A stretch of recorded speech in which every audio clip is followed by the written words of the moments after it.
Everything on my Phoenix 721 is designed to make my days on the water easier and more productive. But the one accessory that I found to be most useful are my power pole blades.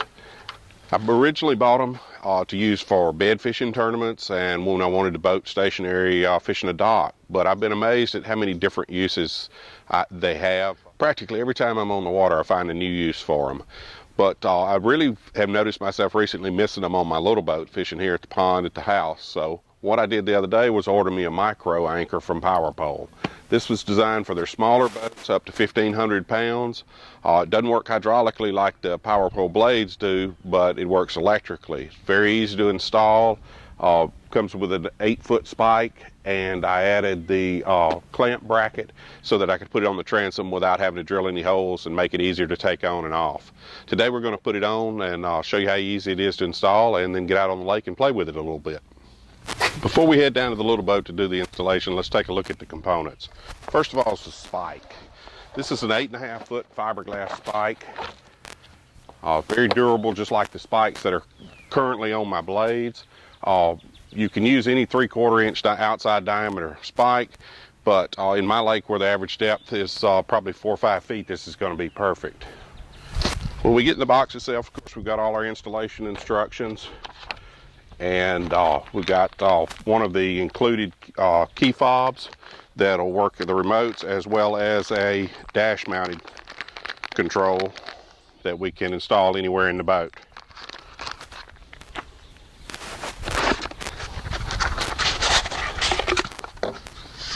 We then got the micro anchor itself. It's a fairly small, compact unit. The pole just slips in through here, and of course you've got the controls on top for up or down and to do the programming of the remote. Now inside the parts box, we've got our wiring harness that we need, along with the fuse that we'll need to wire into place. We've got a quick release cord that's designed for kayaks. We won't be using that in my particular installation. And then the bolt and nuts that attach the bracket to the micro anchor itself. Your installation instructions in there, follow it step by step, and you shouldn't have any issues at all. Finally, we've got the clamp mount. It'll simply slip over our transom just like a light outboard would, and it comes with the screws to mount it to the regular bracket as well. We'll go ahead and put that together before we head down to the lake, but then we'll go get the installation done. One of the first things we're going to do is attach the clamp mount to the bracket that comes with the micro anchor. They fit together perfectly, and using the included screws, it shouldn't take but just a couple of seconds to put it together. Okay, now we've got the transom clamp on there. Works just like your regular outboards or even your small trolling motors. We just need to attach the micro anchor right in here, just like this. To attach the micro anchor, we're going to put it in here, slide the nuts through, and make sure that we've got it at a straight angle.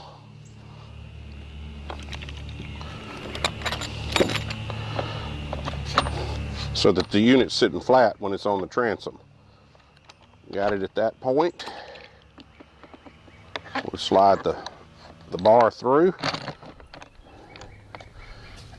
and use this nut on the back side to tighten it up.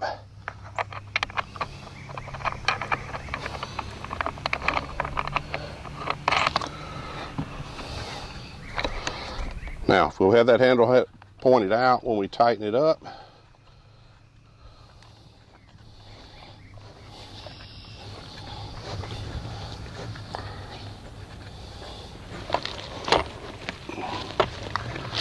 and we can snug it down, and we're all set to go. Now the first thing we're going to do is mount the unit to the transom itself. I'm going to mount it a little off center because I've got a battery charger mounted right here, and this is going to be the simplest place to put it.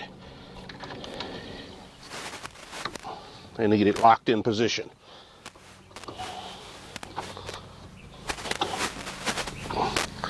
Now, all we got to do is hook the power up. We're going to disconnect our batteries, as always, with a DC system. Disconnect the ground first.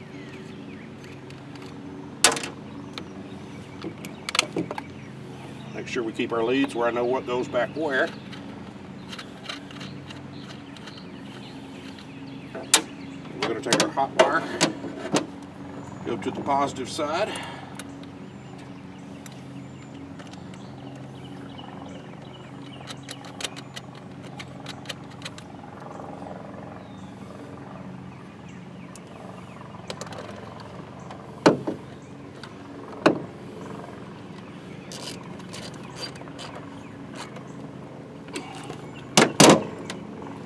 ground wires back.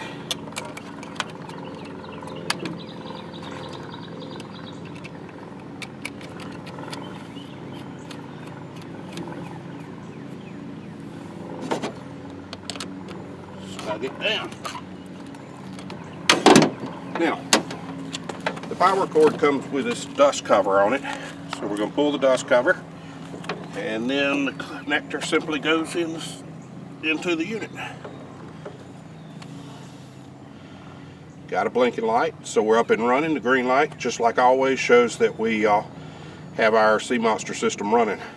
Since I'm going with a single pole installation, there's no programming that has to be done. All that we got to do is calibrate the micro anchor to the spike that we're using. What this does is adjust the tension for each particular spike that you put in it. It's very simple to do. We just put the spike in the unit, hold down the anchor force, or touch the anchor force button and the battery level at the same time. The lights turn orange and the unit cycles up and down for a couple of seconds until it's determined the thickness and friction coefficient on the spike, and then we're all set to go. As soon as it's done, it'll give us a green light.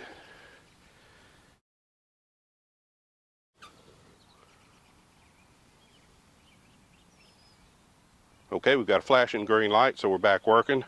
Now our remotes will work just like they always have. The down button will carry it down. Up, of course, brings it back up. And it works just like any of the other Sea Monster systems. 2 downs will carry it down until it anchors and locks into position. And 2 ups will retract it fully.